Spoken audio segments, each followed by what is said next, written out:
Reyes done for the year, you would think, with his surgery. This is where, before the season, and we actually talked about this, I believe, yesterday, where we always do this with baseball, with the Cardinals. If you have 6 starters, we always have the conversation, who's going to be left out of the rotation? And this always figures itself out with injuries, unfortunately. So with Jack Flaherty coming back, you would hope in the next month or so, you're thinking, okay, what's going to happen with the rotation? Could Jordan Hicks drop out? Could he become a piggyback situation? And by the way, what happens? Another pitcher gets injured, Steven Matz, which is why I think it was 100% fair to say, and a lot of people did. I remember arguing about this on this show. When the Cardinals entered spring training, I did not think it made sense to get another starter because they had 5 guys that are either really good or with contracts that they wanted to start. However, when basically day 1 of camp, you lost Alex Reyes and Jack Flaherty, there was a need for some certainty in terms of innings. And that's why a guy like Jay Happ, I thought, made a ton of sense. Even if it was for 2-3 months.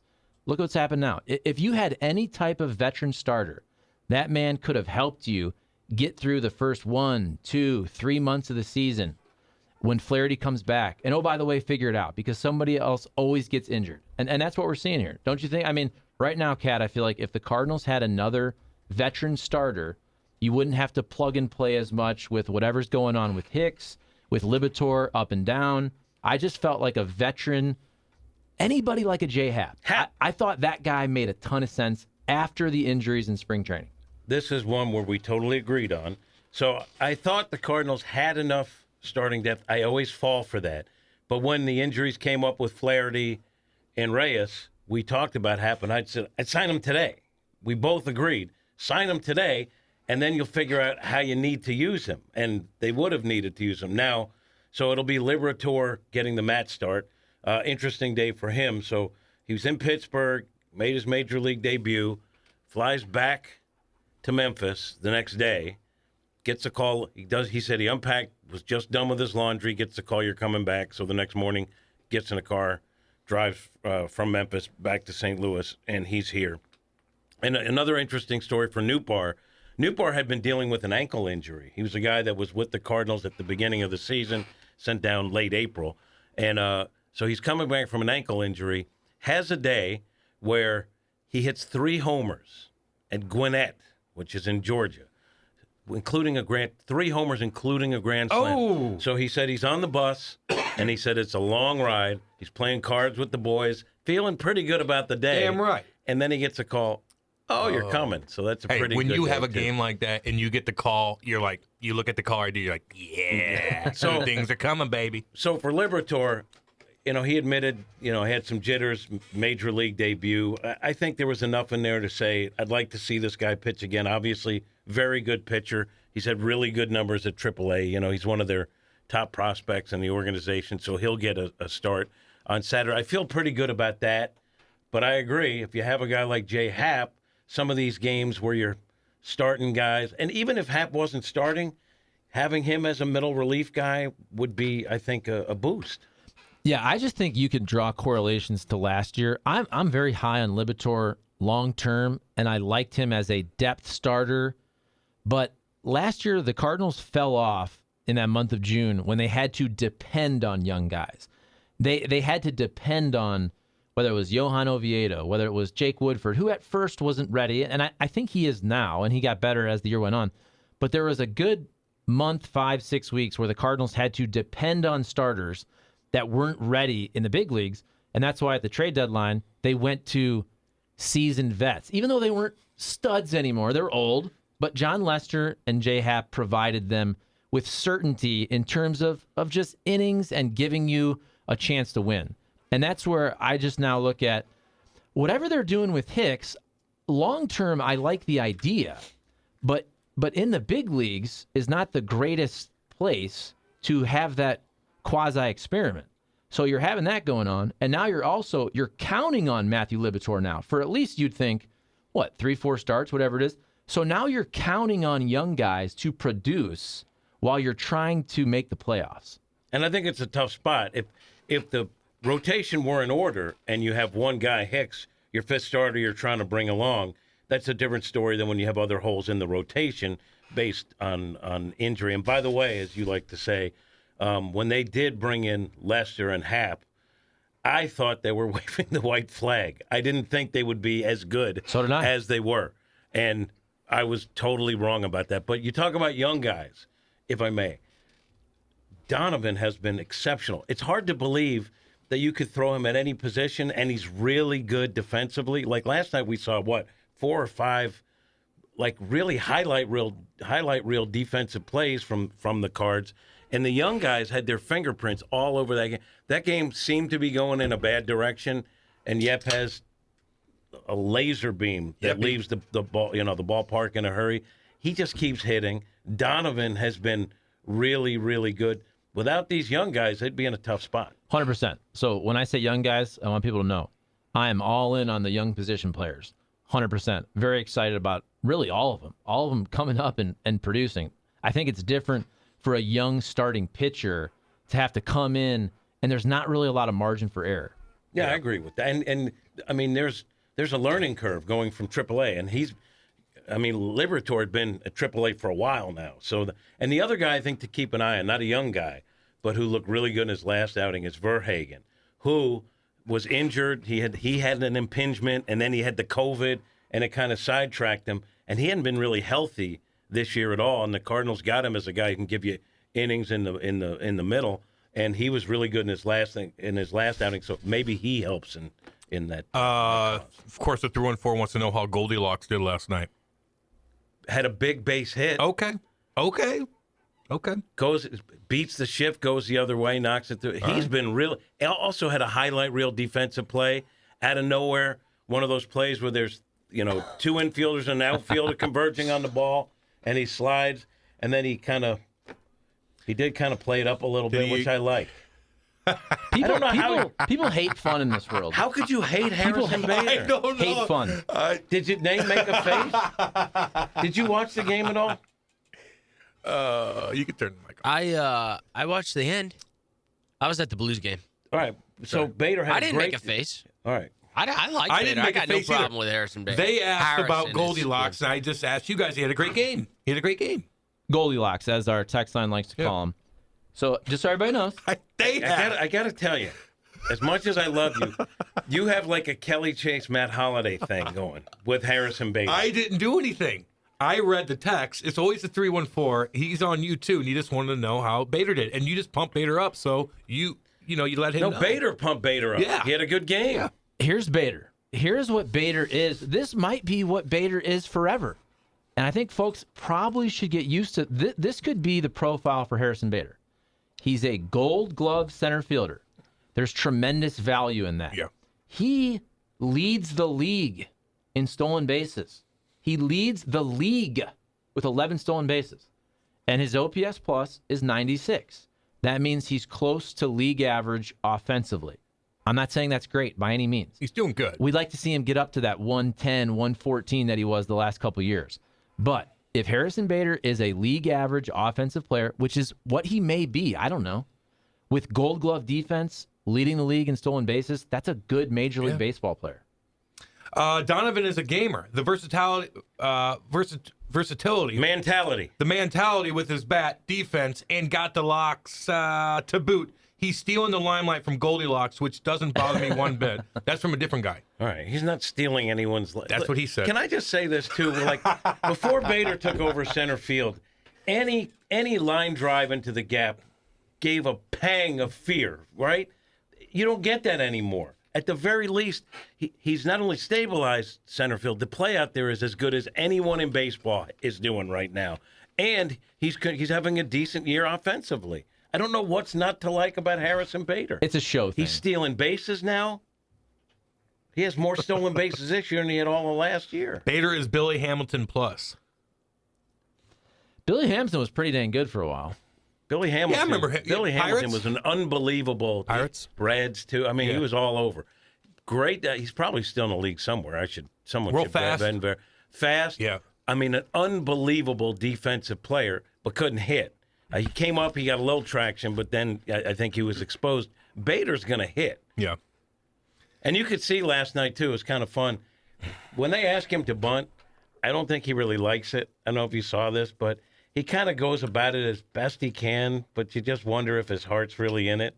And then so he tries to bunt a couple times, 2 strikes, and then he just shoots one the other way and beats the shift. I just don't know how you can't like Harrison Bader. 314 chimes and goes, I mean, how dysfunctional is this team, question mark? You literally have the best reliever in baseball in Ryan Helsley, and Marmol goes to Palante with the bases loaded when he has a walk problem. And let's not forget this team just scored 18 runs yesterday against one of the worst teams in baseball. But this team cannot beat good teams because it's not a good team. They just beat a team that's over 500. That's them.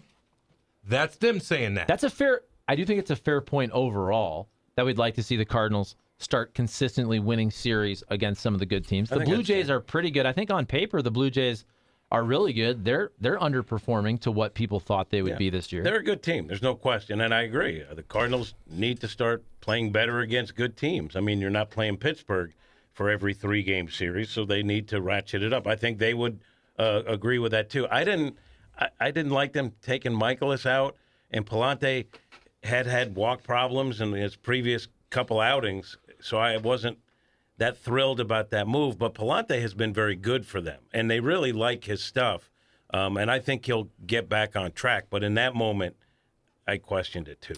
Bader and Kadri are besties. Again, that's not very. I don't think they even know each other. I'm not going to read that one, Joe Boo. I'm not going to read that one, Joe Boo. We do have a caller. Is it the same caller? Is he calling in again? No, yeah, he loves you guys. Randy. He loves every radio show. Yeah. Yeah, I'm Randy Arizano, the ex-Cardinal player. Hey, listen, Randy Arozarena. yeah, whatever that guy's name is. Yeah, let me ask you a question. Do the Blues blow this team up for next season? Because, I mean, you say there's a window of trying to win the cup now. You're not going to sign everybody's, but is this team coming back the same next year, or do you just blow it up and start over again? Let me answer that question. He bolts. He bolts. So he's got other stations to call. Because he does. He calls every station. I told him, I was like, hey, listen, I don't know about every day. I like it. I like it, too. Yeah. What were you going to say, guy. Jimmy? You going to answer that question? I was just going to ask him how many other radio shows has he called this morning. I want to know. They're not going to blow the team up next year. Well, with the Blues, you have one big decision with Perron. Next year is the year where you have to make decisions with Vladdy and Ryan O'Reilly. Yeah. You bring back Perron. Oh yeah. Well, depends. He's gonna be offered a lot of money. What about Letty? Yeah, I'd sign him. I'd sign him. Yeah. He's good. He's good. Damn right. I don't know what he wants, but I'd sign him. Spartan Cat, are you going to on the Boston trip? I'm going out for June 17th game. I got Green Monster tickets. Any recommendations for must-see places or go to? I went to school for a year in Boston. I couldn't even give you any recommendations at all, except it's a fun city. It's awesome city. Yeah. Look, Spartan, man, like you could find all kinds of stuff. There's all kinds of cool bars. The food's unbelievable.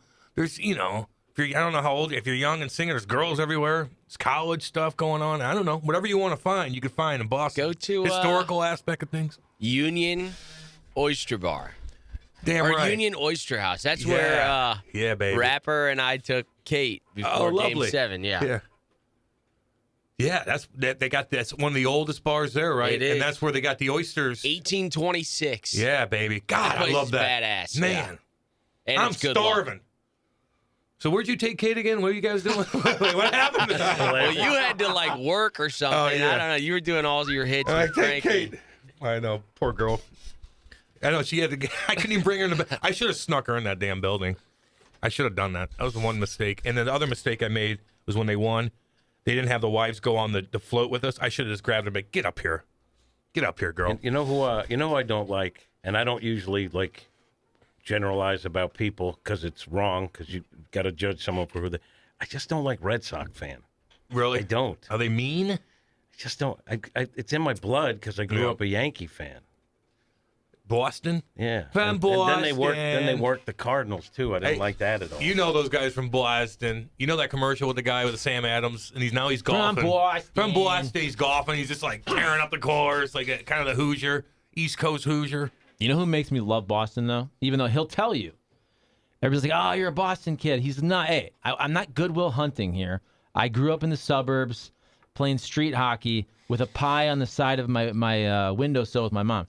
Bill Burr has made me love Boston. Yeah. If you listen to his podcast and if you watch him, he's like the best ambassador for Boston. Yeah, I like Bill Burr, man. He's hilarious. He's 38, not single. Thanks for the recommendation. You know, You can find whatever the hell you want there, Spartan. I went to Emerson College in Boston out of high school, and it was too expensive. I had to work 2-3 jobs, so I transferred to a state school. So I paid 2-3 jobs? I paid my fair share. Yeah, well, you need to pay more. Okay. You need to pay more, Jimmy. Why don't you pay just You a need little to bit work harder for other people. Why don't you pay a little bit more? No, I am. Yeah. I'm saving for Tyler. Okay, but each year, if you have to send in money for your taxes, just send a little extra. Send a little extra. My thing is for the people that want to pay their fair share, because I think the share I pay is pretty fair. Yeah. Those people who feel I should pay more, they should just put in the extra. That's what I'm saying. Like Donate your money. Mark Cuban is big on the canceled debt. He's worth billions. Give your billions give to that. it to him. You You can don't knock need it. out a big chunk. Why do you need all that money? Why do you need all that money? Go ahead, give it away. Plus, look at all the jobs, the Biden boom. Why do we need to cancel debt? I know. The economy is It's kicking. a booming. I It's a think booming. Nazem Kadri should give back. He should cancel debt. Yeah, let's give him back. He's spent so much money on fines that there's another wing to something. And he's a free agent, so I think he's going to be a St. Louis Blue next I'm year. done talking about him because it I makes can't. He drives me. I hate him. with the college debt problem. When you ask, what the issues are, well, the rates are too high. Then reorganize the debt. You don't cancel it. And where did that high rate come from? Some private bank it's the government that's in charge of the loans. Jimmy, I want to pay people's debts off, okay? No, fix it. I agree. If the percentage, if the interest is too high, that's not fair. For a college loan, it should be low interest. And so change the percentage, change the interest. That doesn't mean you have to cancel it Figure for it everyone. out. And 40% of these people are graduate school people that are going to get jobs paying $200K. Oh, look. Dude. Look, we got to go to break, right? Because we got trivia. Oh, Trivia. I will say this though. I saw like Walmart is considering offering this like program where within 2 years you could be making more than $200K. What? Yeah. At Walmart? At Walmart. Sign me up. As like a, not like a checker outer or whatever. I don't know what that You mean is. the lady that greets you when you walk in? That has the wrist guard. Or I don't looks know at your what's that. receipt when you walk out? The fossils that they have greeting, which I'm probably going to be doing in 2 years. You're saying that I could make $200K? Yes. I don't believe it. No, I don't believe that. No, doesn't make not financial- that. But within like 2 years, you could be making $200K with the Walmart Corporation as like a regional, Working you like a dog. and it's this new incentive that they want. But I mean, can you imagine? I don't know. Can you We got imagine? it pretty good.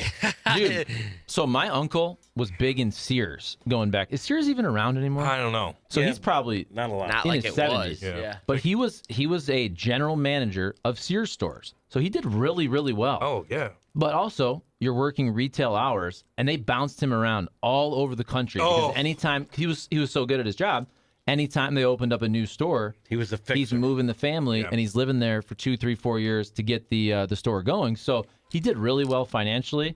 Hours, not so great. Bouncing around. He bounced around Ohio, Minnesota, different cities in Michigan, all over just every time they opened up a new Sears. There are times where like a big chain store like J.C. Penney is having tough times. Like you go into the J.C. Penney now, and it's almost like a scene from Apocalypse Now where like it's an outpost that is under martial law. Oh, God. Like there's stuff just on the floor. Like, Yeah, like you scattered just everywhere. went to pick up socks, and then there's absolutely no one that can check you out. It's like it's Apocalypse Now of retail chains. I'm going to steal this, but only because I can't pay for it right now because there's no one to check me out. It's So the easiest thing that you can just put in your pocket and I'll walk give you out. my Venmo. No one's looking anywhere. There's nobody anywhere. Has anyone been like in a Sears or a J.C. Penney?